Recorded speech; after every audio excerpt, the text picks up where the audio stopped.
नमस्कार, तुम्हा सगळ्यांचं अतुल सर इंग्लिश क्लास या युट्यूब चॅनलवर स्वागत. या चॅनलवर फक्त मी ग्रामर रिलेटेडच फक्त मी व्हिडिओ अपलोड करत असतो. बघा, आज सेशन मध्ये तुम्हाला टायटल काय देते आधी पहा. 1001% इथे चुकता इंग्रजी ग्रामरचा अभ्यास करता. बरोबर आहे. बघा, तुम्ही इंग्रजी ग्रामर आणि इंग्लिश स्पीकिंग हे दोन्ही कन्सेप्ट वेगवेगळे, पण दोन्हींचा जो बेस आहे तो एकच आहे.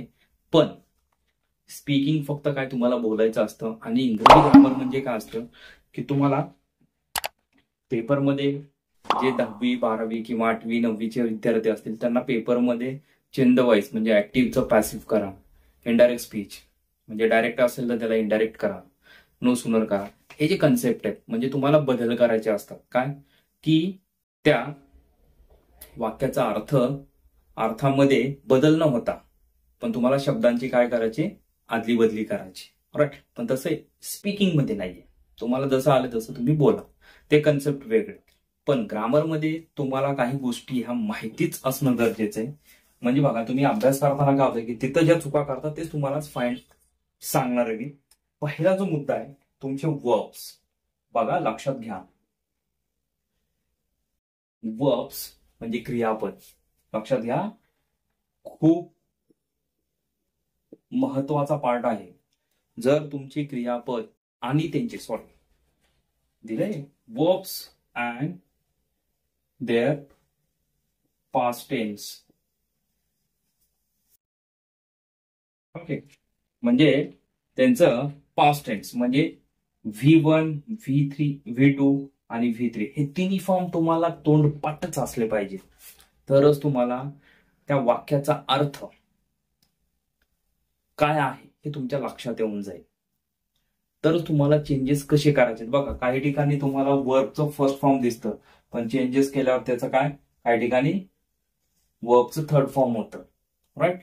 मग हे तुम्हाला माहिती असलं पाहिजे. इथं वर्ब फर्स्ट आहे तर मग त्याचा वर्ब थर्ड का होईल हे तुमच्या चेंजेस करताना तुम्हाला कळलं पाहिजे. ओके, त्याच्यामुळं वर्ब्स आणि देअर पास्ट टेन्स म्हणजे फर्स्ट, सेकंड, थर्ड थोडक्यात सांगतो तुमचे तिन्ही फॉर्म हे पार्ट असले पाहिजे. ह्याच्यानंतरचा जो मुद्दा येतो तो जो आहे तुमचं ऍक्झिलरीज. बघा, ऍक्झिलरीज म्हणजेच काय हे लक्षात घ्या तुम्ही.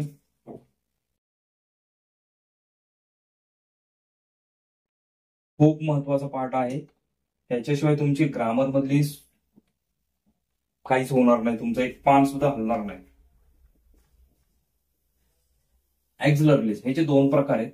एक आहे प्रायमरी आणि दुसरा आहे मॉडल्स. बघा, ह्याच्यामध्ये काय येतं तुमचं M, is, R, was, were, नंतर आहे have, has, had, do, does, did. Okay, हे सगळे प्रायमरी आहेत. आणि मॉडेल्स मध्ये काय येतं कॅन, कुड, शुड, वुड. हे असे टोटल किती आहेत, 17 आहेत. ओके, हे तुम्हाला माहिती असणं गरजेचं आहे. तुम्ही ग्रामरचं कुठलंही पुस्तक घ्या, त्याच्यामध्ये तुम्हाला हे प्रायमरी आणि मॉडेल्स हे सगळे भेटून जाते. ह्यांचा प्रॉपर अभ्यास करा, कारण की ह्याच्याशिवाय तुमचं ग्रामरमध्ये एक सेंटेन्स काहीच होणार नाही, बनणारच नाही. वर्ब्स आणि हे बघा, फॉर एक्झाम्पल आता I am here, I am going, I am brought, I can come. Okay, आला उपयोग झाला यांचा, आहे की नाही, झालं की नाही. मग त्याच्यामुळं ह्यांची माहिती आहे ही पाठच करा. ओके, ह्याच्याशिवाय तुमचं ग्रामर मधलं जे काही कन्सेप्ट आहे ते क्लिअर होणारच नाही, कारण की प्रत्येकाचा वापर हा वेगवेगळा आहे. टेन्स वाईज, नंतर त्यांचे कर्ते जे आहेत त्याच्यानुसार त्याचा वापर वेगळा होतो. आता इथं आय म्हणून घेतलं तर आपण आय, आता इज कुठं वापरणार, आर कुठं वापरणार, वॉज कसं, वर हे काय एक वचन आहे का अनेक वचन आहे, हे कन्सेप्ट क्लिअर करून घ्या. आलं लक्षात. काही मुलं काय करतात, आय हॅज लिहितात, ही हॅव, चुकतं ते. आलं लक्षात. डू डज डीड मध्ये पण कन्फ्युजन असतं बऱ्याच जणांचं, की डज कसं आलं, डीड कसं आलं. राईट, हे क्लिअर करून घ्या. हे झालं तुमचं एक्झिलर लिस्ट. ह्याच्यावर मी व्हिडिओ ऑलरेडी बनवून ठेवलेले आहेत, तुम्ही चॅनलवर जा, तुम्हाला भेटून जाईल. त्याच्यानंतर येतं तुमचं महत्वाचा पार्ट, टेन्सेस. अत्यंत महत्वाचा पार्ट, टेन्सेस आणि हेल्पिंग वर्ब्स. टेन्स आता 12 काळ, बरोबर आहे. ऍक्टिव्ह मध्ये 12 आहेत आणि पॅसिव्ह मध्ये 8. आता हेल्पिंग वर्ब्स किती आहेत? 17 ऍक्टिव्ह मध्ये आणि 16 कुठं आहेत? पॅसिव्ह मध्ये. आता यांचा अभ्यास तुम्हाला कसा करायचा बघा. टेन्सची सूत्र पाठ करून उपयोग नाही. काही वेळेला बघा, तुम्हाला 8वी ते 10वी पर्यंत जे ग्रामर आहे तुम्ही सूत्रानुसार त्याला क्रॅक करू शकता, बरोबर, सूत्र आहे. पण जेव्हा तुम्ही 12वी नंतर म्हणजे स्पर्धा परीक्षेचा अभ्यास करताय किंवा तुम्ही MA ला ऍडमिशन घेतलंय किंवा BE ला ऍडमिशन घेतलंय, तिथलं जे ग्रामर आहे किंवा तिथलं जे काय आहे जे कन्सेप्ट, त्यांचा तुम्हाला ना अर्थ कळला पाहिजे. आणि त्यानुसार मग तुम्हाला त्या ग्रामरचे तुम्हाला चेंजेस करायचे असतात. ओके, म्हणजे तुम्हाला जो अभ्यास करायचा आहे इंग्लिश टू मराठी आणि मराठी टू इंग्लिश या दोन्हीमध्ये करा. ऍक्टिव्हचा पण करा, पॅसिव्हचा पण करा. हे 12 आहेत, हे 8 आहेत, हे 17 आहेत, हे 16 आहेत. क्लिअर, एकदम तोंडपाठ. तुम्हाला विचारलं तर कधीही ते आलं पाहिजे. ओके, आता त्याच्यानंतर आहे सब्जेक्ट वर्ब अग्रीमेंट. खूप महत्वाचा टॉपिक आहे हा. आता याचं तुम्हाला एक एक्झाम्पल देतो मी, मग तुमच्या लक्षात येऊन जाईल. बघा, एक्झाम्पल दिल्यानंतर लक्षात येईल. Rahul and Raj are my friends. बघा, एक वाक्य आहे त्याच्यामध्ये 2 कर्ते, बरोबर, अँडनी जोडले. मग ह्या राज नंतर ह्या वाक्यामध्ये टू बी स्वरूप कुठलं वापरणार? एकवचने वापरणार का अनेक वचने वापर? बघा, हा एक तात्पुरता याला बाजूला ठेवू. दुसरं एक एक्झाम्पल देतो. Idli and vada is my favourite. पहा, इथं राहुल आणि राज आले, इथं इडली आणि वडा आले, पण इथं टू बी स्वरूप काय आले? आर. आणि इथं काय आले? इज. हे कसं काय? बघा, पहिला जो नियम आहे 2 किंवा अधिक.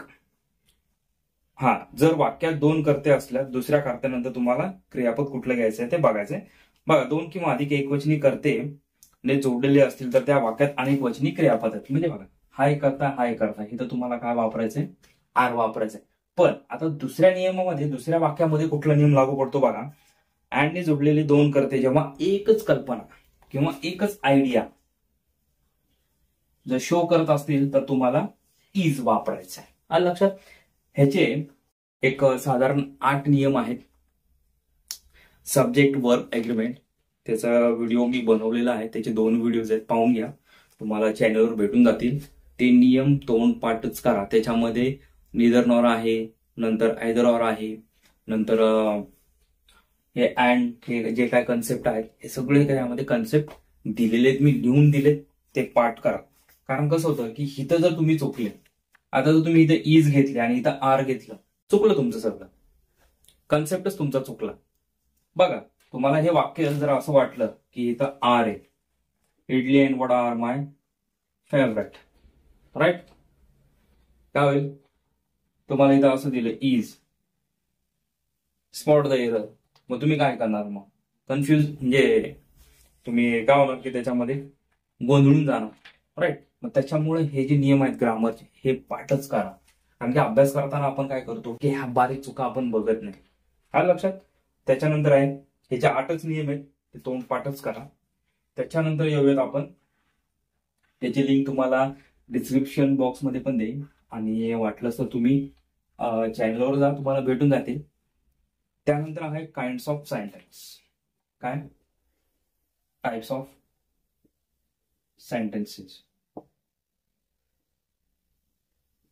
ग्रामर शिकताना तुम्हाला टाइप्स ऑफ सेंटेन्सेस हे येणं गरजेचंच आहे, कारण की ते वाक्याचा प्रकार कोणता आहे हे जोपर्यंत तुमच्या लक्षात येत नाही, तुम्ही त्या वाक्याचं ट्रान्सफॉर्मेशन कधीच करू शकणार नाही.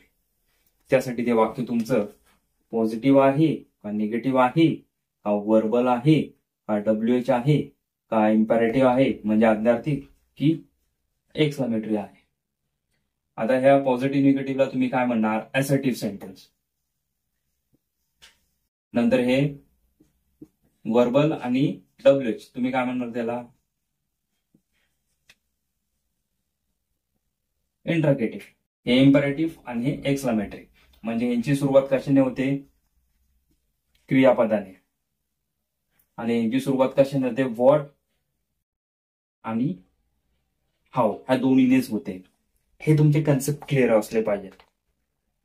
असर्टिव्ह, इंटरगेटिव्ह, इम्परेटिव्ह आणि एक्सक्लेमेटरी हे क्लिअरच असलं पाहिजे टाइप्स ऑफ सेंटेन्सेस. त्याच्यामध्ये पण बघा, इम्परेटिव्ह मध्ये जर वाक्य पॉझिटिव्ह असेल तर क्रियापदाने सुरुवात होते, आणि जर वाक्य निगेटिव्ह असेल तर कशाने होते हे तुम्हाला माहिती असलं पाहिजे. बघा सांगतो, जर ज्यांना माहिती असेल त्यांनी कमेंट बॉक्समध्ये मला सांगा. ओके. त्याच्यानंतर आहे आर्टिकल्स. खूप महत्वाचा पार्ट आहे, बऱ्याच जणांचा कन्फ्युजनचा पार्ट आहे. बघा ह्याच्यावर मी सेपरेट व्हिडिओ बनवलेले, आर्टिकल्स कुठं वापरायचे आणि कुठं वापरायचे नाही, डिटेल्स मध्ये दिलेलं आहे. आता आर्टिकल्स म्हणजे काय, अँड आणि द. काय, अँड द. जसं तुमची भाषा समृद्ध होते मराठीमध्ये, तसेच इंग्रजीमध्ये अँड आणि द हे वापरल्यानंतर भाषा समृद्ध होते. ह्यांचाही भरपूर वापर आहे, कारण की ह्याच्या वापरामध्ये आपण चुकतो. मग त्यामुळे ह्याचा तुम्हाला अभ्यास करायचाच आहे की कुठं वापरायचं, अँड कुठं वापरायचं आणि द कुठं वापरायचं. आता ह्या द मध्ये पण अजून एक आहे दच, पण त्याचा उच्चार वेगळा, दी. ओके. हे तुमचं क्लिअर झालं पाहिजे. हे महत्वाचे पार्ट जे आता सांगितले ना, तुम्हाला लिहून दिले, हे सगळ्यांचा अभ्यास व्यवस्थित करा. म्हणजे तुमचं इंग्रजी ग्रामर हे 100 मधून तुमचं 70-80% क्लिअर होऊन जाईल. ओके.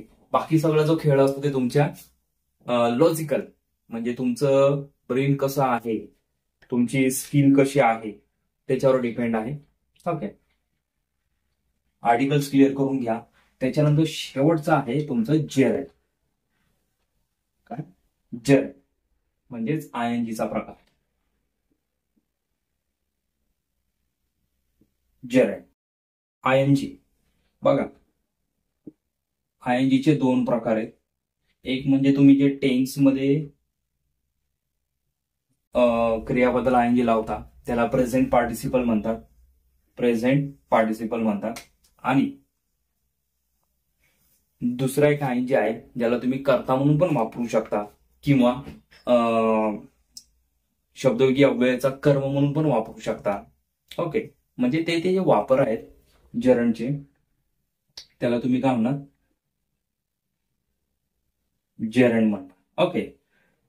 आहे लक्षात, जेरंड. नंतर इन्फिनिटिव्ह आहे, पण त्याचं एवढं काय नाहीये, ते तुमच्या लक्षात येऊन जाईल. पण हे ING टेन्स, याला प्रेझेंट पार्टिसिपल, आणि दुसरा आहे जेरंड. याच्यावर अभ्यास करा, व्यवस्थित अभ्यास करा. याचे डिटेल्स मध्ये मी व्हिडिओ अपलोड केलेले, पाहून घ्या.